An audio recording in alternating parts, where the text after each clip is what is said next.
मोक्षमार्गस्य नेतारं वेतारं कर्मभूभृतां ज्ञातारं विश्वतत्त्वानां वन्दे तद्गुणलब्धये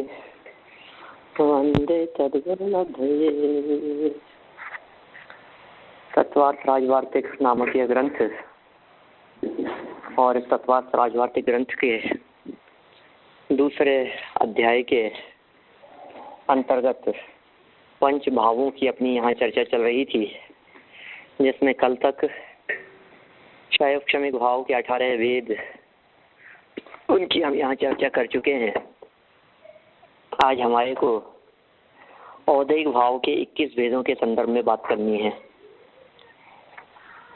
आप लोगों को यदि कल तक चले हुए प्रकरण में कुछ पूछना हो तो आप लोग पूछ लीजिए। है कुछ पूछने का विषय?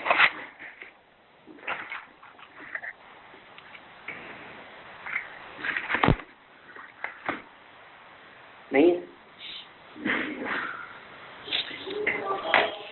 देखिए, आप अगला सूत्र पढ़ते हैं अपन। कल वाली काफी महत्वपूर्ण बातें थी, उपयोग में रखने योग्य।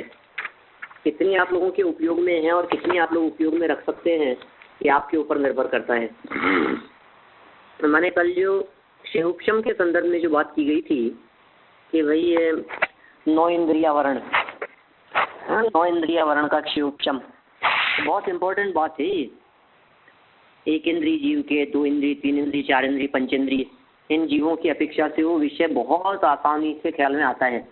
हम ये पूछते हैं, आप बताइए यदि ऐसा न हुए तो कोई एकेंद्रीय जीव है, उस एकेंद्रीय जीव को किसी वस्तु को चखने से होने वाला ज्ञान क्यों नहीं हो सकता है? आखिर ज्ञान तो ज्ञान ही है ना। उस एकेंद्रीय जीव को गंध का ज्ञान क्यों नहीं है? क्यों नहीं जान सकता वो एकेंद्रीय जीव गंध को? आत्मा ही तो है। अरे जब शरीर में आत्मा ही है और सभी आत्माएं समान ही हैं और आत्मा का स्वभाव जानना देखना है, तो प्रत्येक आत्मा को बराबर देखना जानना चाहिए ना। ये फर्क क्यों दिखाई दे रहा है? 4 इंद्रिय जीव हो आंख से जानेगा, पंचेंद्रिय जीव हो कर्ण से जानेगा, 3 इंद्रिय जीव है उसके आंख और कान नहीं है, माने वो शब्दों का और वर्ण का ज्ञान नहीं कर सकता 3 इंद्रिय जीव। मैं पूछता हूँ क्यों नहीं कर सकता वर्ण का और शब्दों का ज्ञान कोई भी 3 इंद्रिय जीव? आप कहेंगे साहब वो 3 इंद्रिय है। नहीं, नामकर्म से मतलब नहीं है, अंदर में उसके उस जाति का क्षयोक्षम नहीं है, आवरण है, आवरण है उसके। माने चक्षु इंद्रिय का क्षयोक्षम नहीं है उसके। चक्षु इंद्रियावरण कर्म का क्षयोक्षम चाहिए। चक्षु इंद्रियावरण कर्म का क्षयोक्षम होने के लिए तत्संबंधी देशघाती प्रकृति का उदय चाहिए। अभी उसके सर्वघाती स्पर्धकों का उदय चल रहा है। सर्वघाती स्पर्धकों का उदय चल रहा है, इसलिए वो तत्संबंधी ज्ञान नहीं हो सकता। पूरी तरह से घात करने में समर्थ है, नहीं देख पाएगा। अच्छा समझिए, आप इसको दूसरे प्रकार से देखिए। कोई व्यक्ति के आंखें भी हैं लेकिन आंखों से देखने की सामर्थ्य अब नहीं बची। आंखें तो है, क्यों साहब अभी आंखों से क्यों नहीं देख पा रहा है, बताओ मेरे को। तो चक्षु इंद्रियावरण जो कर्म था, उस कर्म के सर्वघाती स्पर्धकों का उदय आने पर आंखें कमजोर हो जाती है, खराब हो जाती हैं, दिखाई नहीं देता है, व्यक्ति अंधा हो जाता है। यदि हम स्पर्शन इंद्रिय संबंधी भी बात करें, क्या यद्यपि स्पर्शन इंद्रिय संबंधी जो ज्ञानावरणी कर्म है, स्पर्शन इंद्रिय संबंधी, उस संबंधी क्षयोक्षम सदा होता है जीव के, इसलिए स्पर्शन से ज्ञान सदा होगा। उसके सर्वघाती स्पर्धकों का उदय नहीं हो सकता। लेकिन फिर भी मैं एक कंडीशन आपको बतलाता हूँ थोड़ी सी। कैसी स्थिति कि हाफ पार्ट में आत्मा के किसी पर्टिकुलर प्रदेशों विशेष में, बॉडी के किसी पार्ट विशेष में स्पर्शन इंद्रिय संबंधी ज्ञानावरणी कर्म के सर्वघाती स्पर्धक उदय को प्राप्त होते हैं, तो उस समय वो पार्ट छू करके ज्ञान करने में समर्थ नहीं हो पाता। पैरालिसिस हो गया, मान लीजिए वो एक पर्टिकुलर पार्ट है, उस पार्ट में वो उसको छू करके स्पर्शन इंद्रिय संबंधी ज्ञान भी नहीं हो पा रहा है, पूरा आत्मा ज्ञान शून्य हो गया हो ऐसा नहीं कह रहा हूँ। आत्मा ज्ञान शून्य नहीं हो गया, आत्मा की तो ज्ञान का सद्भाव है, लेकिन इस तरह के सर्वघाती स्पर्धकों के उदय में ऐसी परिस्थितियां बन जाती है। जब उसके सर्वघाती स्पर्धकों का उदय होता है तो जिस प्रकरण संबंधी सर्वघाती स्पर्धक का उदय हुआ उस चीज का घात हो जाएगा। चक्षु इंद्रिय संबंधी हुआ तो फिर चक्षु का काम करना बंद हो जाएगा, कर्ण इंद्रिय संबंधी हुआ तो कर्ण इंद्रिय का ज्ञान करना बंद हो जाएगा, कर्ण इंद्रिय से ज्ञान नहीं हो सकेगा। और अपने पास में और कोई इस विषय को समझने के लिए ज्यादा है नहीं 5 इंद्रियों के अलावा, और अपन कहाँ से क्या बात करें। और समझिए आप, अभी इसमें असंख्यात लोग प्रमाण भेद पढ़ते हैं। अभी देखो आप, मैं गजब दूसरी तरह से, दूसरे एंगल से इन सब बातों को बतलाता हूँ आपको। हम जिस किसी भी पदार्थ को जान रहे हैं, अभी तो हमने इंद्रियों की अपेक्षा से बात की है, अभी इंद्रियों के विषय की अपेक्षा से बात करो। क्या कह रहा हूँ, बहुत मार्मिक बात कहना चाह रहा हूँ। अभी हमने कहा चक्षु इंद्रियावरण कर्म के क्षयोपशम से चक्षु इंद्रिय में देखने की सामर्थ्य होती है, ठीक है ना? बराबर है। चक्षु इंद्रियावरण, चक्षु इंद्रिय संबंधी मति ज्ञानावरण, ऐसा भी कह सकते हैं अपन। चक्षु इंद्रिय संबंधी मति ज्ञानावरण कर्म के क्षयोपशम से चक्षु से देखने होती है। 2 व्यक्तियों की आंखें समान हैं, लेकिन एक व्यक्ति को कम दिखता है और दूसरे व्यक्ति को बराबर दिखता है, ज्यादा दिखता है, अच्छा दिखता है, सूक्ष्म बारीक बात भी देख पाता है। मैं कहता हूँ ऐसा भेद क्यों है? ऐसा भेद क्षयोपशम की वजह से है। एक व्यक्ति थोड़ी दूर की चीज को देख पाता है और दूसरा व्यक्ति बहुत दूर की वस्तु को भी देख लेता है। ऐसा किस वजह से है? ऐसा क्षयोपशम की वजह से है। जिसके क्षयोपशम का उघाड़ ज्यादा होगा उस व्यक्ति को ज्यादा स्पष्ट क्लियर दिखाई देगा, और जिस व्यक्ति का क्षयोपशम कमजोर होगा तो उस व्यक्ति को उतना ही कम समझ में आएगा। मैं आ रही है बातें, क्या कहना चाह रहा हूँ मैं, क्या विषय है? ये क्षयोपशम कितनी गजब बात है। अभी मैंने चक्षु इंद्रिय संबंधी बात कही, अब मैं कहता हूँ चक्षु इंद्रिय के विषय संबंधी। चक्षु इंद्रिय के विषय संबंधी क्या बात होगी? कोई चीज हमारे सामने रखी है और हम चक्षु इंद्रिय से उस वस्तु को टेबल पर बराबर देखने का प्रयास कर रहे हैं, लेकिन वो चीज हमें टेबल पर नहीं मिल रही है। ज्ञान का ये नहीं बन पा रही है, नहीं मिल रही है। इसका अर्थ क्या हुआ?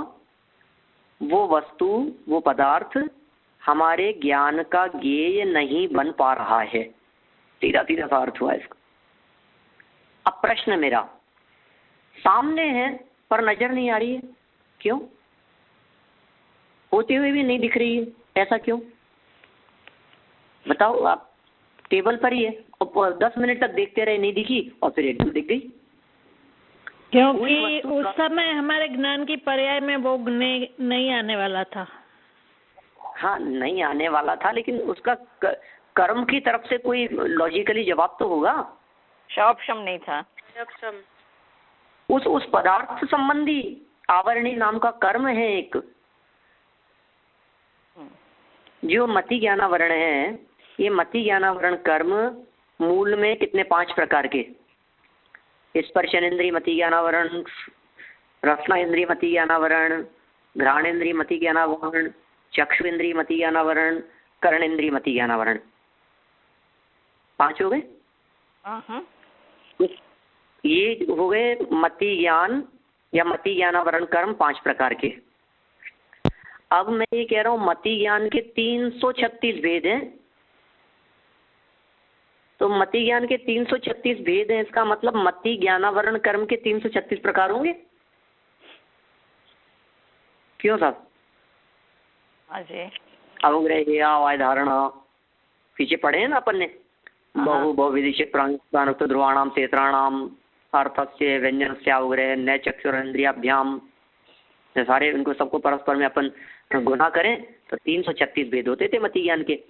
इसका मतलब मति ज्ञान यदि 336 प्रकार का है तो मति ज्ञान को ढकने वाला कर्म भी 336 प्रकार का होगा।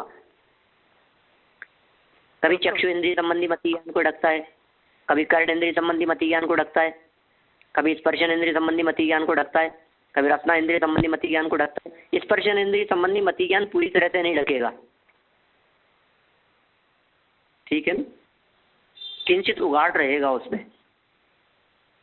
अब ये जो 336 हो गए, अब मैं ये कह रहा हूँ 336 नहीं, आगम तो ये कहता है कि असंख्यात लोक प्रमाण भेद हैं। एक मति ज्ञानावरण, श्रुति ज्ञानावरण आदि ये ज्ञानावरणी कर्म के असंख्यात लोक प्रमाण भेद हैं। और रुमाल को देखा तो रुमालावरणीय ज्ञानावरणी कर्म का क्षयोपशम हो तो रुमाल दिखता है। मोबाइल देखा तो मोबाइल आवरणीय ज्ञानावरणी कर्म का क्षयोपशम हो तो मोबाइल दिखता है। पुस्तक को देखा और पुस्तक आवरणी कर्म का क्षयोपशम हो तो पुस्तक दिखती है। और पुस्तक आवरणी ज्ञानावरणी कर्म का क्षयोपशम न होवे, माने उसके सर्वघाती स्पर्धकों का उदय हो तो वस्तु सामने होती हुई भी नहीं दिखाई देती है। बोलिए क्या कहना है? जितने ज्ञेय इतना आवरण है। जितने ज्ञेय है वो संबंधी आवरण है। हाँ, असंख्यात है, असंख्यात लोक प्रमाण भेद पड़ते हैं इन सब कर्मों के। कितने प्रकार के भेद हो जाएंगे, तो कितना गजब स्वरूप समझ में आता है। अब ख्याल में आ रही है मेरे को बात। आपको इतना ऐसा लगता होगा अरे यार ये चीज क्यों नहीं देखने में आई, कोई शब्द हमारे को नहीं दिखा। हर शब्द में लागू होती है ये बात। उस शब्द के ज्ञान संबंधी आवरण कर्म का क्षयोपशम होने पर वो शब्द दिखाई देता है, वो शब्द सुनाई देता है। मैंने एक वाक्य बोला और उसमें 2 शब्द आपको सुनाई नहीं दिए, बहुत बारीक दर्शन है जी ये। कर्णानुयोग का जो विषय है बहुत सूक्ष्म है। ऐसे अपन समझे कि हाँ आप समझते हैं, कर्म फिलॉसफी को समझ में नहीं आती है, इसको अप्लाई करके देखना पड़ता है। किसी व्यक्ति से फोन पर बात करते करते हमने ये कहा, जोर से बोलना सुनाई नहीं दे रहा, क्या बोला? एक वाक्य बोला, उसके अंदर से टूटे फूटे हमारे को 4 शब्द सुनाई दिए और 3 शब्द नहीं सुनाई दिए। मैं कह रहा हूँ 4 शब्द क्यों सुनाई दिए और 3 शब्द क्यों नहीं सुनाई दिए? जो सुनाई दिए हैं वो तत्संबंधी ज्ञानावरणी कर्म के देशघाती स्पर्धकों के उदयजन्य क्षयोपशम की परिस्थिति से सुनाई दिए हैं, और जो नहीं सुनाई दिए वे तत्संबंधी ज्ञानावरणी कर्म की प्रकृतियों की सर्वघाती स्पर्धकों के उदय की वजह से नहीं सुनाई दिए, किंचित भी नहीं सुनाई दिए। गजब की बात है पंडित जी, ऐसा तो कभी सोचा ही नहीं था। हाँ, यानी सर्वघाती नेगेटिव काम कर रहा है और देशघाती पॉजिटिव काम कर रहा है। हाँ, देशघाती नहीं, देशघाती को भी पॉजिटिव अपन समझ रहे हैं। देशघाती कम ढकने का काम कर रहा है, आंशिक ढकने का काम कर रहा है। हाँ, और सर्वघाती पूरी तरह से उसको खत्म करने का काम कर रहा है। राइट। सर्वघाती स्पर्धकों के उदय में वो चीज का मतलब क्षयोपशम नहीं होता जी। कुल मिला के सर्वघाती स्पर्धकों के उदय में क्षयोपशम नहीं होता, और क्षयोपशम नहीं होता का मतलब वो चीज पकड़ में नहीं आती। यहाँ तो ज्ञान की अपेक्षा से बात कर रहे हैं अपन, अब दर्शन की अपेक्षा से बात करो। समझिए आप, देशघाती कर्म प्रकृतियों के में क्षयोपशम लागू होगा। क्लियर है ना बात? हाँ जी। देशघाती कर्म प्रकृतियों में अंतराय है, अब उसमें इस चीज को अप्लाई करके देखो, आपको बड़ा मजा आएगा। किसी भी चीज के स्वाद संबंधी देखिए, किसी चीज के बाधा संबंधी देखिए, किसी चीज के लाभ संबंधी देखिए। कोई लाभ हमारे को होना था, जितना पैसा हमारे को आना था, जितना डॉलर आना था, उसमें से कम आया, आज कम आया, कुछ किश्तों में आया, कुछ टुकड़ों में आया है, कुछ पार्ट पेमेंट आया हमारे पास में। तो ये लाभांतराय कर्म का क्षयोपशम, या जितने समय तक नहीं आया, जितने समय तक नहीं मिला, उस समय तक लाभांतराय कर्म का उदय। उदय कौन सा? सर्वघाती स्पर्धकों का उदय, इसलिए लाभ नहीं हो पा रहा।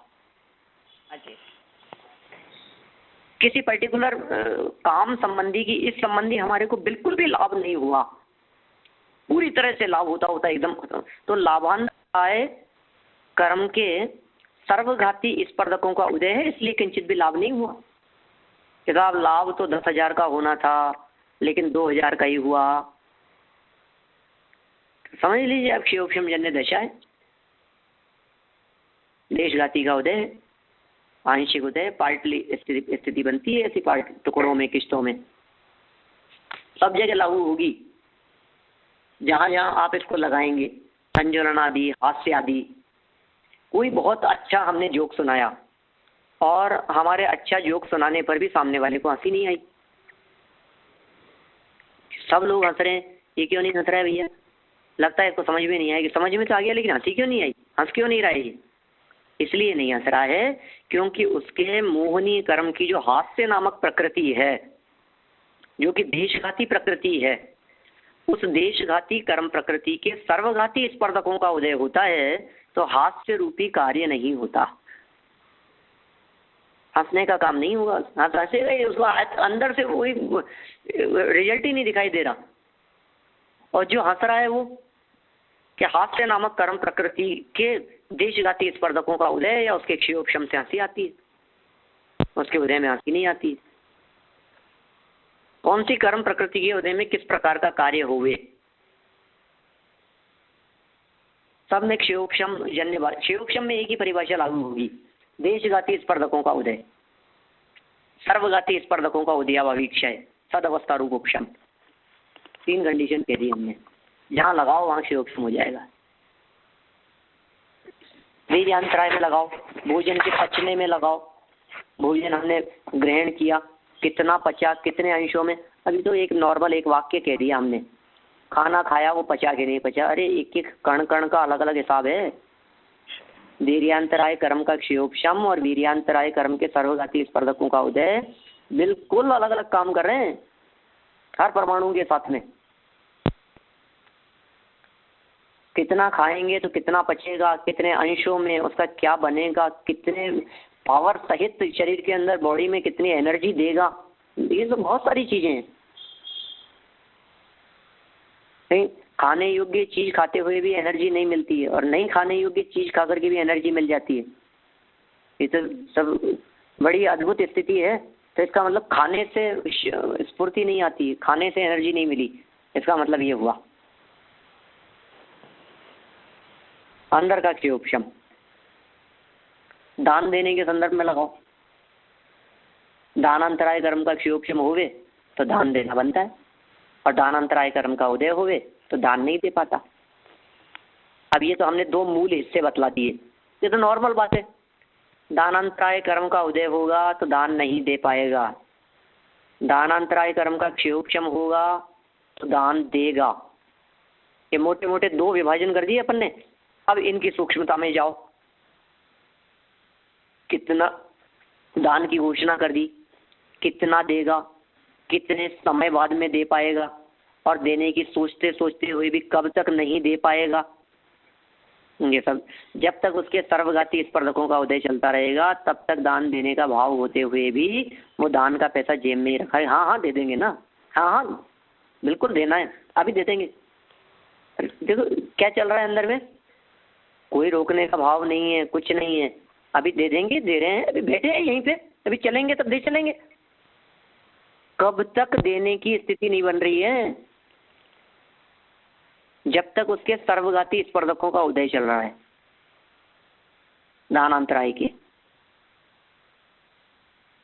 और देशघाती स्पर्धकों का उदय हुआ दान दे दिया। देशघाती स्पर्धकों का उदय मतलब दानांतराय का क्षयोक्षम, भोगांतराय का क्षयोक्षम, भोगांतराय का उदय, सर्वघाती स्पर्धकों का उदय। जैसे मान लीजिए किसी व्यक्ति को रोटी नहीं मिली, भोजन नहीं मिला, ऐसा लगाइए आप सुबह घर से किसी काम से निकले थे, मतलब अभी आता हूँ थोड़ी देर में, ऑफिस चले गए, किसी का फोन आ गया, वहीं से कहीं निकलना पड़ गया, दोपहर तक कोई सलाह मशवरा चलता रहा, शाम को कोई पार्टी आ गई, उसके साथ में बिजी रहे, दिन भर निकल गया और भोजन नहीं कर सके। उसके उपवास हुआ कि नहीं हुआ? दिन भर भोजन नहीं किया उसने, रात्रि में भोजन करता नहीं है, अगले दिन भोजन करेगा। 24 घंटे हो गए भोजन नहीं किया, उपवास हुआ कि नहीं हुआ?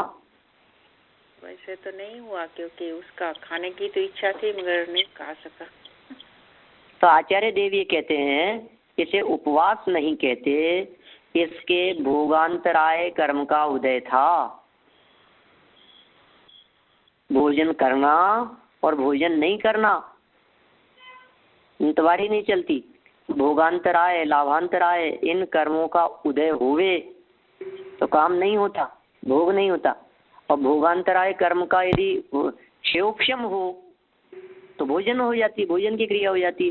तुम भोजन की क्रिया को करके कि भोजन नहीं करके दंभ भरने की बात करो, घमंड करने की बात करो कि मैंने भोजन का त्याग कर दिया, कि रहने दे, आत्मा के समीप रहे तो उसे उपवास कहते हैं। बाकी तो तेरा उदय है अंतराय कर्म का, इसलिए भोजन नहीं मिला, मैं कोई दम नहीं है। पंडित जी, हाँ बोलिए। उसमें भाव कर्म क्या करता है तब? उस समय परिणाम जैसे चल रहे हैं वो भाव कर्म है। ये परिस्थितियां द्रव्य कर्म के उदयजन्य। भाव कर्म क्या काम कर रहा है? हर व्यक्ति का अपना अपना काम कर रहा है। भाव कर्म तो हमने बतलाया है ना, दान देने का भाव तो है ही ना, दान देने का भाव है, भोजन करने का भाव है, प्रति समय भाव कर्म बन रहा है।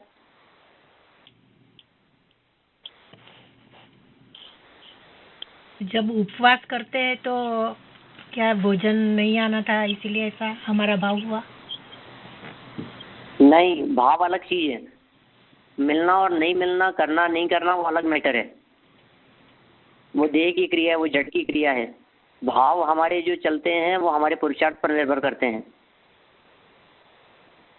कैसे भाव होना, कैसे भाव चलना, ये पुरुषार्थ पर संभालो अपने परिणामों को। फल परिणामों का लगे, आपके भाव कैसे हैं। और फिर उसमें भी बहुत तरह की बातें हो जाती है, क्षण क्षण में भाव बदलते रहते हैं, तो तदनुसार कर्म भी बनते रहते हैं। अभी आपको भोगने का भाव आया, 2 मिनट बाद में विरक्ति का भाव आया, तो विरक्ति का भाव आया तो तत्संबंधी शुभ भाव शुभ कर्म हो गया। अब भोगने का भाव था उस समय पाप भाव था। ऐसा है, ये बंटवारा है, मतलब इस तरह का बहुत बारीक भेद है, असंख्यात लोक प्रमाण है ये। इसलिए और इनको करने के लिए कोई दुनिया में कोई शासक नहीं है, कोई नियंता नहीं है, कोई व्यवस्थापक नहीं है। ये सब ऑटोमेटिक चल रही है, स्व संचालित व्यवस्था है ये।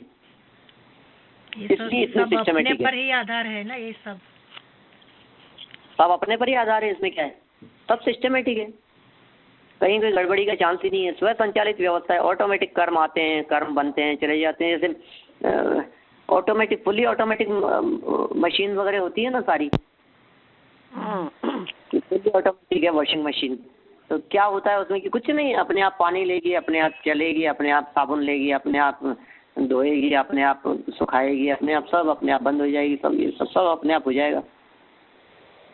तो ये जो प्रकृति है, ये प्राकृतिक व्यवस्था है, ये भी ऑटोमेटिक है, फुल्ली ऑटोमेटिक है।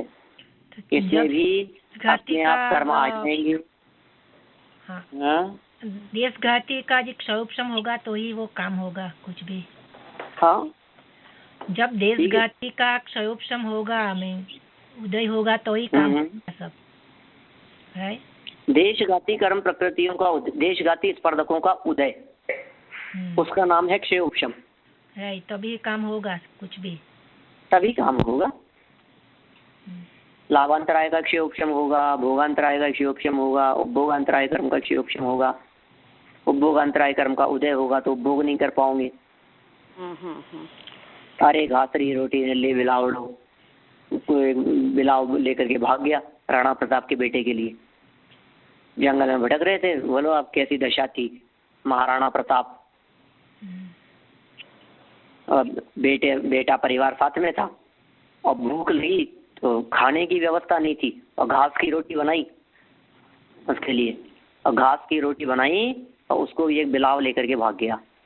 ये क्या हुआ? भोग अंतराय कर्म का उदय था, लेकर के भाग गया। भोग नहीं कर सकेगा, भोगांतराय कर्म का उदय होगा तो भोग नहीं कर पाएगा। इकट्ठे कर लो चाहे जितने हीरे मोती, मगर याद रखो, जब भोगांतराय कर्म का उदय आएगा तो भोग नहीं पाओगे। कौन भोगेगा उसको? लोग करते हैं ऐसा, खूब लंबा चौड़ा काम हो गया, बिजनेस हो गया, पैसा हो गया, वैभव हो गया, जमीन जायदाद मकान हो गए, रहने वाला ही नहीं है, रह ही नहीं पा रहे हैं। क्यों नहीं रह पा रहे हैं? उसका उपभोग क्यों नहीं कर पा रहे हैं? आप वहाँ शिफ्ट क्यों नहीं हो पा रहे हैं? हमारे हैं बहुत लोग इस तरह के, मंदिर में आते हैं हमारे सुबह, वो शहर में रहते हैं, उन्होंने प्लॉट बना लिया एक कॉलोनी में, बहुत अच्छी कॉलोनी में, बहुत अच्छा मकान बंगला बना लिया उन्होंने। 2 साल हो गए बनाए हुए, बहुत चाव से बनाया था, बहुत उत्साह से बनाया था। अब उनका परिणाम ही नहीं होता जाने का। वो यहीं रहते हैं कि नहीं वहाँ चले जाएंगे, सब छूट जाएगा, स्वाध्याय छूट जाएगा, जाने क्या हो गया, भोग ही नहीं पा रहे हैं उसको, जा ही नहीं पा रहे हैं। भोगांतराय कर्म का उदय है, उपभोगांतराय कर्म का उदय है।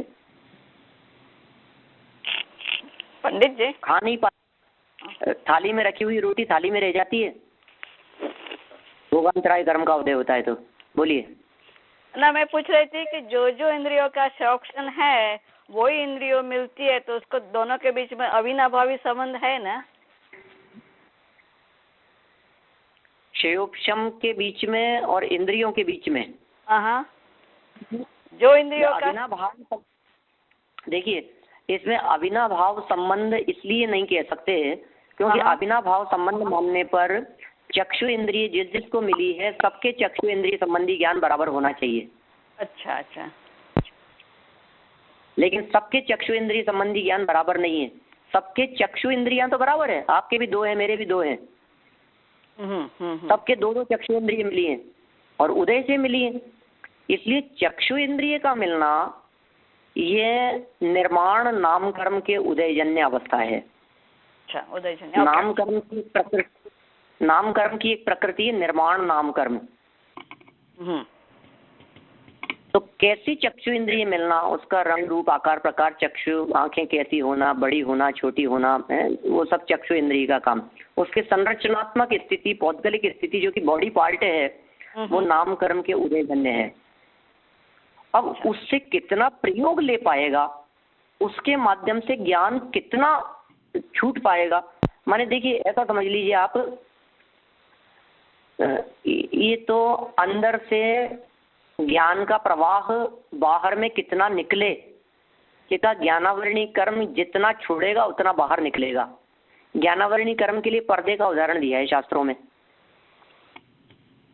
पर्दे का जो आवरण है या बादलों का जो आवरण है समझिए आप, वो बादल जितना उस सूर्य को स्पेस देंगे उतना वो प्रकाश बाहर निकल पाएगा। बराबर है। तो चक्षु इंद्रिय तो माध्यम मात्र है, अंदर में ज्ञानावरणी कर्म का जितना क्षयोपशम होगा उतना प्रकाश चक्षु इंद्रिय के माध्यम से देखने में समर्थ हो सकेगा।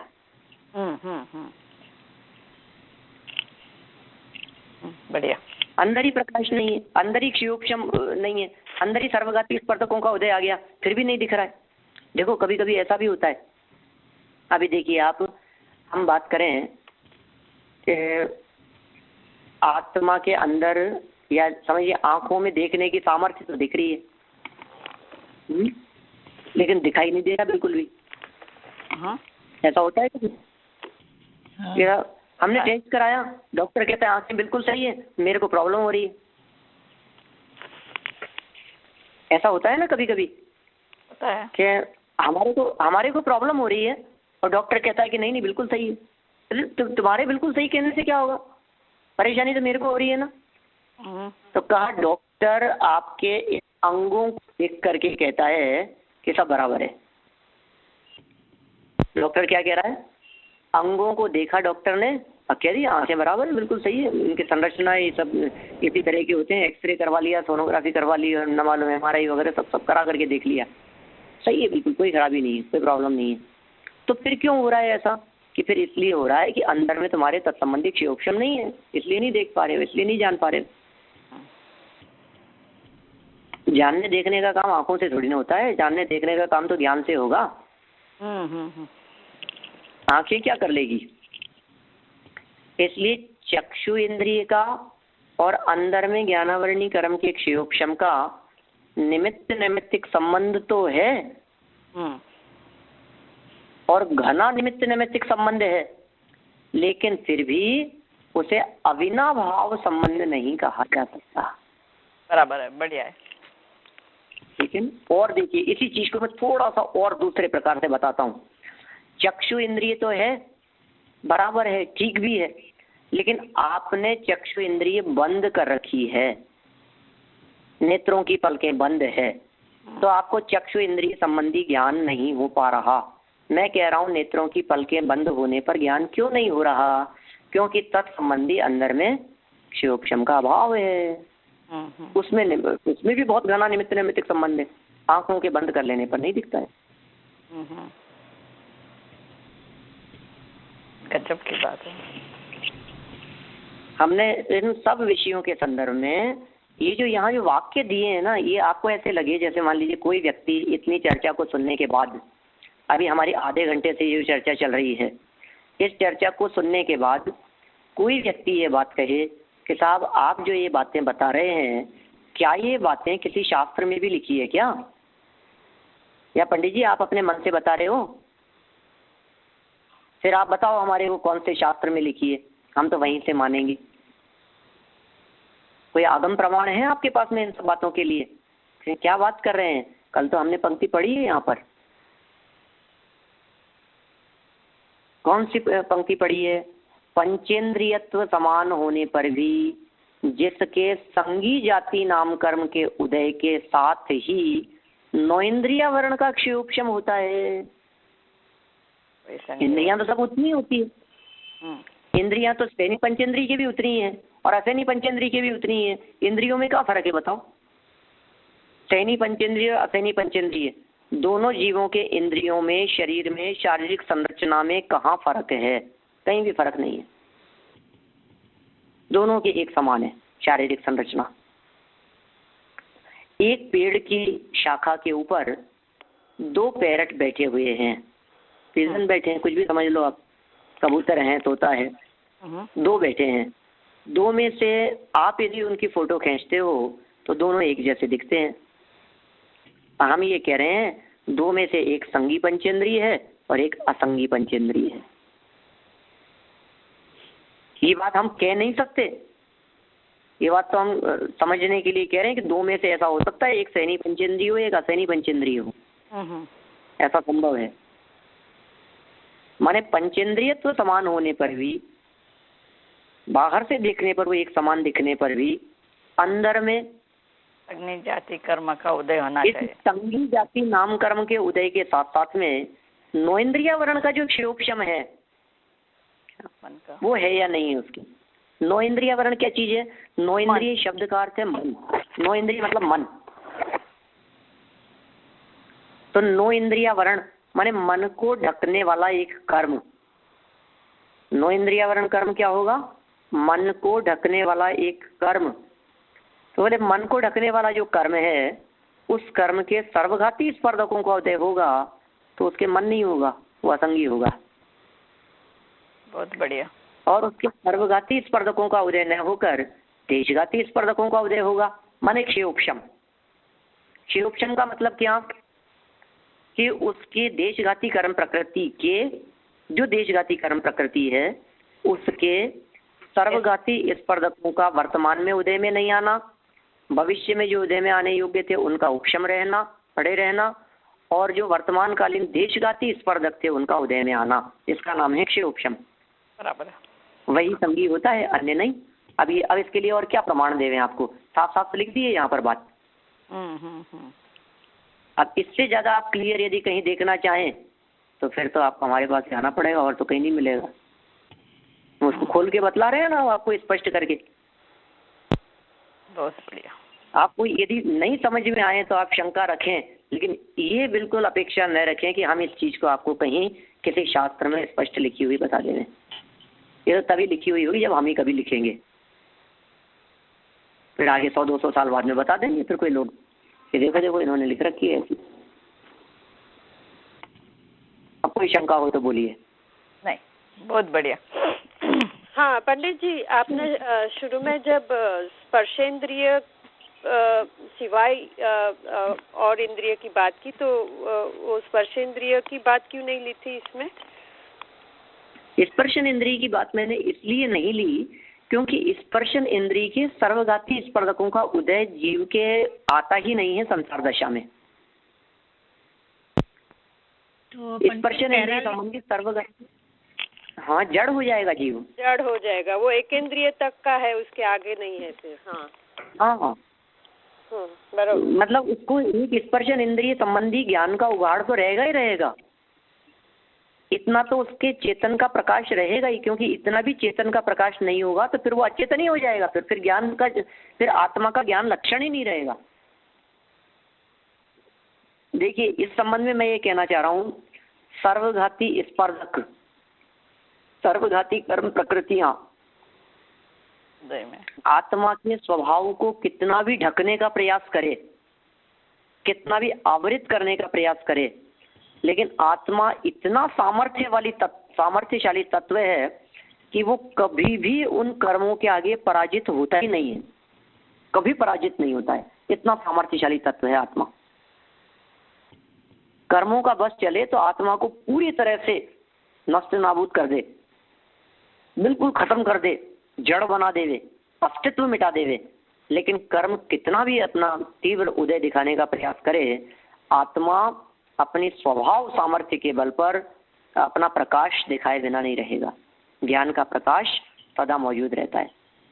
इसलिए स्पर्शन इंद्रिय संबंधी मैंने बात की। फिर भी इसमें मैंने थोड़ा सा अपवाद जरूर आपको बतला दिया था, कंडीशनल, पार्टली, एक पार्ट में उस संबंधी, समझिए पूरा आत्मा व्याप्त है शरीर में, तो शरीर में पूरा आत्मा व्याप्त होने पर भी शरीर के किसी पार्ट विशेष में स्पर्शन इंद्रिय संबंधी भी ज्ञान नहीं हो पा रहा है। तो उस आत्मा के प्रदेश वहां जहाँ है, उन हिस्सों पर, आत्मा के उन प्रदेशों को ज्ञानावरणी कर्म के सर्वघाती स्पर्धकों ने आच्छादित किया हुआ है, ढका हुआ है, तो उस जगह से ज्ञान नहीं हो पा रहा। जैसे समझिए आप, कभी कभी होता है यहाँ से छुओ तो पता नहीं लगता और इधर छुओ तो पता लगता है। कभी पैर सो जाता है, कभी हाथ सो जाता है, कभी कुछ ऐसी सुन्न हो जाता है, कभी लकवा आ जाता है। इस तरह की परिस्थितियां बनती है, उन सब के पीछे क्या कारण है? या समझिए आप, कोमा में पड़ा हुआ एक व्यक्ति है, ज्ञान शून्य तो नहीं हो गया है, लेकिन उसकी क्षयोक्षम की उतनी मंदता है, क्षयोक्षम बहुत कम है, इसलिए कम ज्ञान हो पा रहा है। इन्होंने पीछे सब कर्मों के अंदर, अब ये जो क्षयोक्षम भाव के जो 18 भेद बतलाए थे, आप सब में एक एक के अंदर लागू करके देख लीजिएगा। थोड़ा अभ्यास करके देखेंगे आप तो सब में लागू हो जाएगा। जैसे मति ज्ञान में लागू किया, वैसे श्रुत ज्ञान में लागू करो, वैसे अवधि ज्ञानावरण कर्म में लागू करो, मने पर ज्ञानावरण कर्म में लागू करो। अवधि ज्ञान भी एक प्रकार का थोड़ी ना, बहुत प्रकार है अवधि ज्ञान के। तो फिर क्यों इतने प्रकार कैसे बन गए? इतने प्रकार क्षयोक्षम की अपेक्षा से ही तो बने हैं।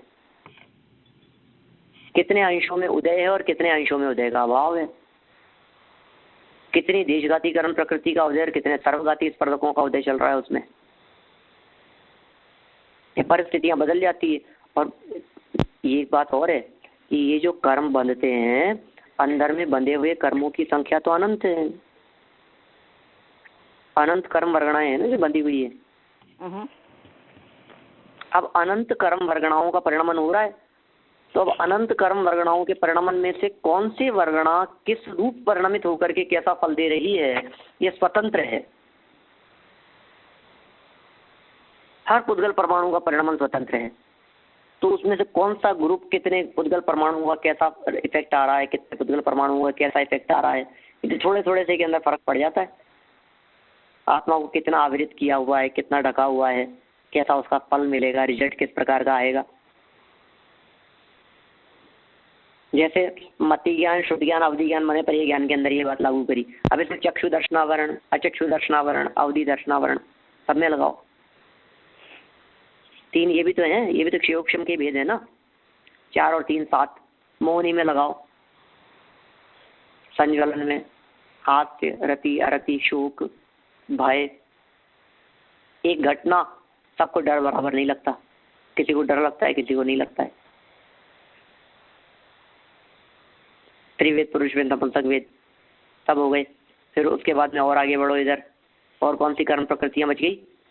देशघाती कर्म प्रकृतियों में अंतराय की पांचों: दान, लाभ, भोग, उपभोग और वीर्य। उपभोग नहीं हो सका। आपको बस इन सारे विषयों के अंदर एक वो जो पॉइंट बीच में मैंने बतला दिया था ना, कर्णेंद्रिय और शब्दों वाली जो बात करी थी, कितना शब्द सुनाई देवे और कितना नहीं, उससे उसकी बारीकी का अंदाजा लग सकता है कितना सूक्ष्म होगा ये। पढ़ते पढ़ते भी एक अक्षर, हम पूरी लाइन पढ़ते पढ़ते एक अक्षर ही उड़ा गए, उड़ गया, बोलने में ही नहीं आया, चक्षु इंद्रिय से ओझल हो गया। अब आप समझ रहे हैं इसका क्या अर्थ है? इसका अर्थ है उस अक्षर का ज्ञान होने संबंधी अंदर में क्षयोपशम था। उस अक्षर का ज्ञान होने संबंधी अंदर में जो ज्ञानावरणी कर्म है उसके सर्वघाती स्पर्धक का उदय था। इसलिए उस पर्टिकुलर अक्षर का, मात्रा का, शब्द का ज्ञान नहीं हो सका। बाधक है ये घात करने वाले हैं। ठीक है ना? कौन कितना घात करे। और पंडित जी, उसके हिसाब से ही ज्ञान में जो ज्ञान की पर्याय होने वाली है उसका भी निमित्त नैमित्त किसी तरह ही होता है ना, कि वो आवरण है और उस ज्ञान में वो पर्याय, वो शब्द छूट जाए। स्वावरण क्षयोपशम लक्षण योग्यतया ही प्रतिनियतम अर्थम व्यवस्थापयति। परीक्षा मुख का माणिक्यनंदी आचार्य का एक सूत्र है। ये क्या कह रहे हैं सूत्र में? स्वावरण क्षयोपशम, ये बहुत गजब क्षयोपशम बतलाया है। मत ज्ञानावरण कर्म के क्षयोपशम, श्रुत ज्ञानावरण कर्म का क्षयोपशम, 5 क्षयोग कहे, 4 क्षयोपशम कहे ना ये, मत श्रुत अवधि मने पर ज्ञानावरण कर्म का क्षयोपशम, स्वावरण कर्म का क्षयोपशम, इसमें लागू होगी वो सारी चीजें। स्वावरण कर्म का क्षयोपशम ऐसा कहने पर कौन सी सारी बातें लागू होगी? कि वही रुमाल आवरणीय है, मोबाइल आवरणीय है, पुस्तक आवरणीय है, चाबी आवरणीय है, कर्म के देशघाती स्पर्धकों का उदय है कि सर्वघाती स्पर्धकों का उदय। देशघाती स्पर्धकों का उदय जिनके होता है उनको तुरंत चाबी मिल जाती है। सर्वघाती स्पर्धकों का उदय यदि होगा तो चाबी आवरणीय कर्म के सर्वघाती स्पर्धकों के उदय की वजह से वो चाबी आंखों के सामने होती हुई भी 5 मिनट तक दिखाई नहीं देती है। फिर 5 मिनट बाद में एकाएक वहीं पड़ी हुई एकदम दिख जाती है। तो जब उसका क्षयोपशम हुआ तो वो चीज दिख जाती है।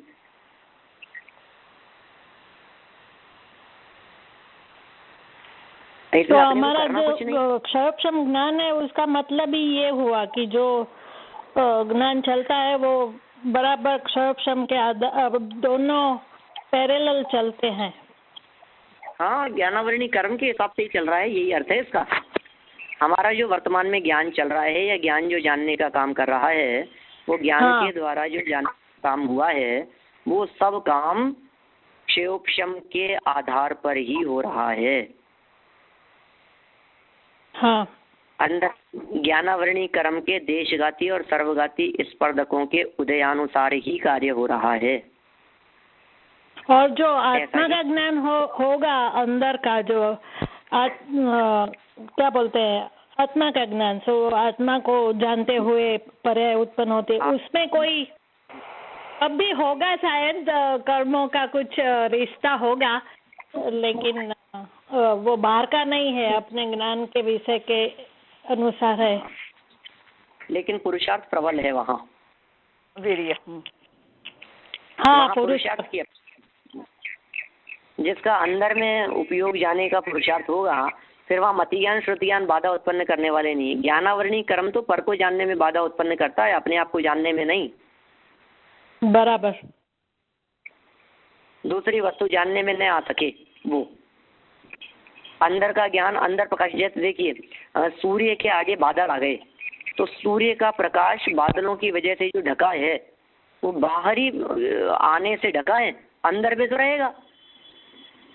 बराबर। अंदर का ज्ञान अंदर जाने तो उसमें कहाँ बाधा है? कर्म बाधा उत्पन्न करने में समर्थ नहीं है ना। तो इस तरह से जो 18 भेद कहे इसके क्षयोपशमिक के जो 18 भेद कहे हैं हमने, यहाँ जो उमा स्वामी आचार्य ने कहे हैं वो प्रकरण यद्यपि अपन ने कल भी पूरा कर लिया था और आज भी लगभग उसी के संदर्भ में अपन ने पूरी चर्चा की है। औदैहिक भाव के 21 भेद हैं, उनकी चर्चा अपन आगामी क्लास में करेंगे, कल के स्वाध्याय में। आज की चर्चा को यही